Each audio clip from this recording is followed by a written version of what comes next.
शाबान का महीना खत्म होने को आ गया और ये आखिरी जुमा है। अब अगला जुमा आपका रमजान में आएगा। सबसे पहले तौबा और इस्तिग़फ़ार। आज के जुमा हुजूर पाक सल्लल्लाहु अलैहि वसल्लम की सुन्नत थी, हुजूर की ये सुन्नत थी कि शाबान के आखिरी जुमा में हुजूर सारे मोमिनीन से ये खिताब करते, यूं कहते कि अनकरीब तुम पर एक ऐसा महीना आने वाला है जिसका पहला हिस्सा रहमत का, दूसरा हिस्सा मगफिरत का, आखिरी हिस्सा जहन्नम से आज़ादी का। हुजूर रमजान के मुतालिक इस जुमा में बयान फरमाते, और इसलिए मैं आपको उस सुन्नत पर अमल करते हुए अर्ज करता हूं, उस अजीम मेहमान के आने से पहले अपने घर बार को सही कर लो। तैयारियां ऐसी करो जैसे किसी मेहमान का इस्तकबाल हो।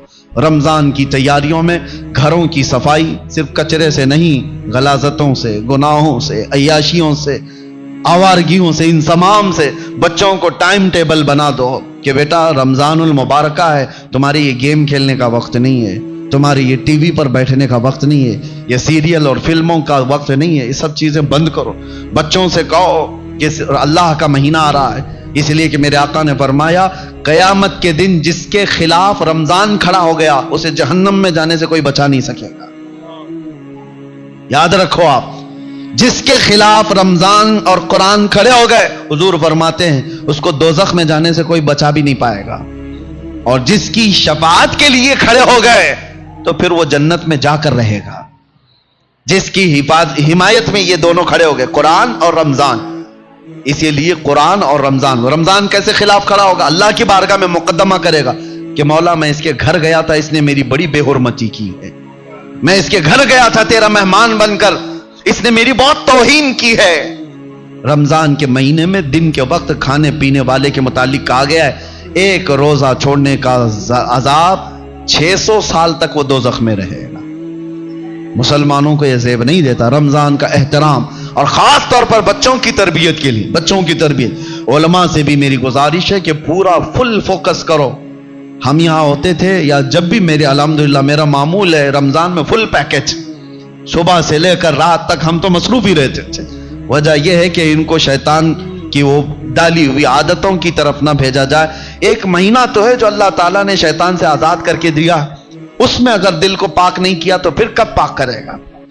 बच्चों को खास तौर पर एक चीज की तरफ ले आओ, इनके ये मोबाइल की दुनिया। बहुत सारे माँ बाप, कल मैं आपको देख रहा हूं, माँ बाप हमसे कह रहे हैं कि हमारी बात से अब बच्चे मानते नहीं, डर लग रहा है इनको बोलेंगे तो उलट पलट कर देंगे, मार पीट करने लग जाएंगे। आज ये नौबत आ गई माँ बाप की कि तुम बच्चों को रोक नहीं सकते, इनके हाथ से मोबाइल नहीं ले सकते। अक्सर घरों का हाल है ये, मैं आपको बता रहा हूं, अक्सर घरों का। लेकर के दिखाओ, ये तो ऐसा नशा है जैसे चरसी और गंजेड़ी को चरस और गांजे से रोका जाए तो वो मारपीट पे आ जाता है, उससे बड़ा नशा हो गया है। रमजान बेहतरीन महीना है इनकी तरबियत के लिए। सब लोग ये अहद करो, उनसे कहो ठीक है मोबाइल तुम्हारे हाथ में रहे, लेकिन अल्लाह से डरते हुए कभी भी गंदी तस्वीरें तो दूर की बात है, तुम्हें गेम खेलने की भी इजाजत नहीं है। अपने आप को एंटरटेनमेंट के लिए, वक्त टाइम पास करने के लिए नहीं। और एहतिकाफ में जाने वाले जो मोबाइलों के साथ एहतिकाफ करते हैं वो क्या भला एहतिकाफ कर रहे हैं, सारी दुनिया लेकर के बैठते हैं। अल्लाह तबारक व तआला इन फवाहिशात से हमारी हिफाजत फरमाए। आप सब रमजान की तैयारियों में अपने बच्चों की तरबियत पर खास तवज्जो दें।